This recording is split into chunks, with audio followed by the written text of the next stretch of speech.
times, you know, Severe thunderstorm for Jefferson County. summer, and as I mentioned, you get little boundaries. The current time.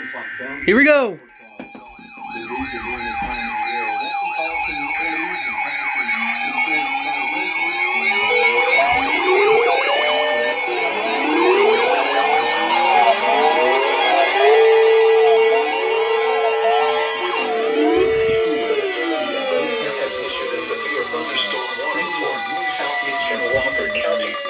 Central Milton County, Eastern Tuscaloosa County, Western Shelby County, Mid-County, Jefferson County, Thank you. until 8 Thank p.m. you. Central Daylight Time.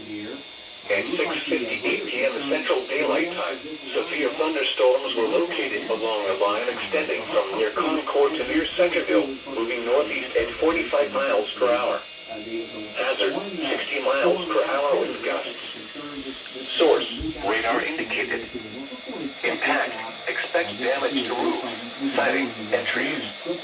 Locations impacted include Birmingham, Southeast, Tuscaloosa, I'm under it. Vestavia Hills, Alabaster, Bessemer, Homewood, Pelham, Mountain Brook, Helena, Hueytown, Gargamel, Irondale, Calera, Fairfield, Chelsea, Saltondale, Montevallo, Brett, and Columbiana. For your protection, move to an interior room on the lowest floor of a building. Repeating, a severe thunderstorm warning has been issued until 8 p.m. Central Daylight Time for the following counties in Alabama: Bibb, Chilton, Jefferson, Shelby, Tuscaloosa, and Walker. So, again, tracking severe storms east of Tuscaloosa. Some of this is going